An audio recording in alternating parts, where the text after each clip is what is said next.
Chicken কারির কালারটা দেখুন শুধু কত সুন্দর লাগতেছে, দেখেই লাগতেছে কত টেস্টি হয়েছে।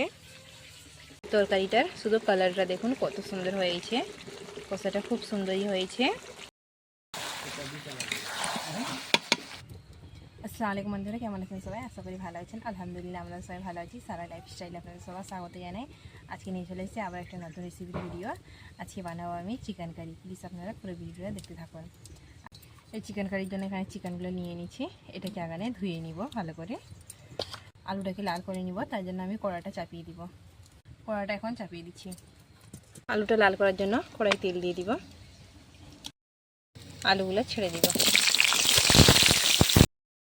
তাতে একটু নুন দিয়ে দিব, আলুর মধ্যে একটু রং দিয়ে দিব, তাতে একটু কালার হবে।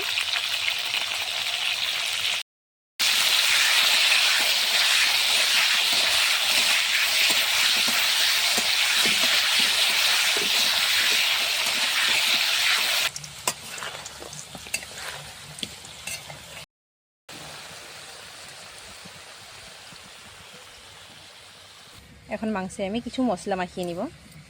আগানে দিয়ে দিব নুন, তারপরে দিয়ে দিব এতে 1 চামচ আদা রসুন বাটা, তারপরে দিয়ে দিব এতে টক দই।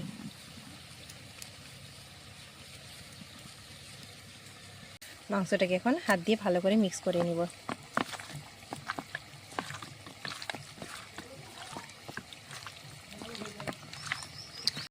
এটা দেখুন ভালো করে মিশিয়ে নিয়েছি। আলুটা আমার ভাজা হয়ে গেছে, এবারে তুলে নিব। আলুটাকে আমি খুব সুন্দর করে লাল লাল করে ভেজে নিয়েছি। এই আলু ভাজা তেলের মধ্যে আমি আরেকটু তেল দিয়ে দিব। তেলটা আমার গরম হয়ে গেছে, পেঁয়াজ কুচিগুলো দিয়ে দিব। করে দিয়ে দিব একটা শুকনো লঙ্কা, 2টো তেজপাতা,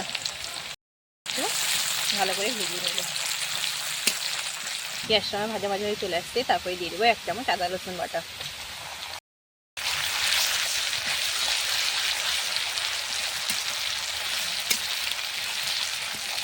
করে দিয়ে দিব টমেটো কুচি।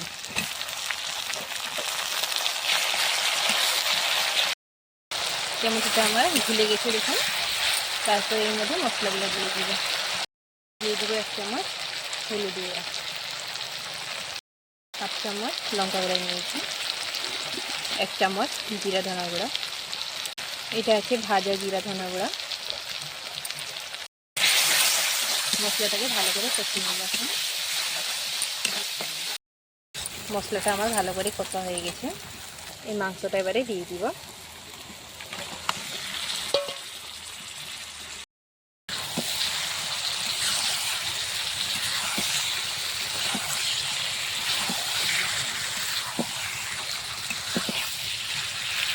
এই মশলার জলটা ধুয়ে এখন দিয়ে দিচ্ছি জলটা এর মধ্যে। মাংসটাতে আর এখন জল দিবনি, এই জলটা দিয়েই কষতে থাকবো। তরকারিটা আমার কষা চলতেছে।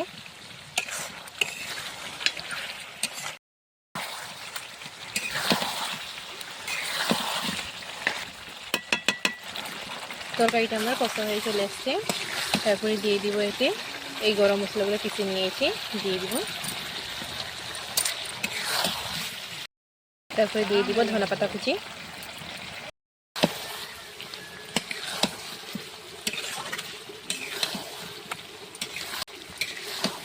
গরম মশলা দিয়ে ধনেপাতা দিয়ে ভালো করে মিক্স করে নিয়েছি। তারপরে ভেজে রাখা আলুটা দিয়ে দিয়েছি। আলুর সঙ্গে আরেকটু কষিয়ে নিব তরকারিটা।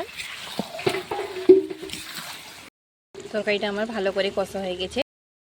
তরকারিটার শুধু কালারটা দেখুন কত সুন্দর হয়েছে, কষাটা খুব সুন্দরই হয়েছে। এবারে এতে পরিমাণ মতো একটু জল দিয়ে দিব।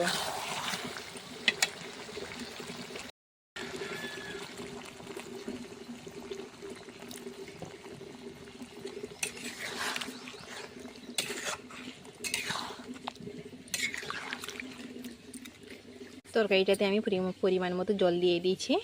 এবারে ঢাকাটা দিয়ে ঢেকে 5 মিনিটের জন্য ছেড়ে দিব, তারপরে নামিয়ে নিব। 5 মিনিট পরে আমি ঢাকাটা খুলে দেখে নিব।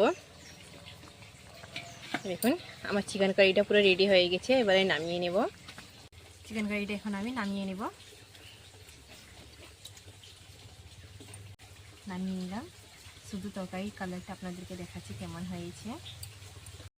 প্লিজ আপনারাও একবার এরকমভাবে ট্রাই করে দেখবেন, নিশ্চয়ই আপনাদেরকেও ভালো লাগবে। চিকেন কারি শুধু কালারটা দেখুন কত সুন্দর লাগতেছে, দেখেই খেতে মন যাবে। চিকেন কারি রেসিপিটা আমি আপনাদের সঙ্গে শেয়ার করলাম, কেমন লাগছে প্লিজ আপনারা কমেন্টে বলবেন। যদি আমার ভিডিওটা ভালো লাগে প্লিজ আমার চ্যানেলটিকে সাবস্ক্রাইব করবেন, লাইক করবেন, শেয়ার করবেন এবং কমেন্ট করবেন। Thank you so much.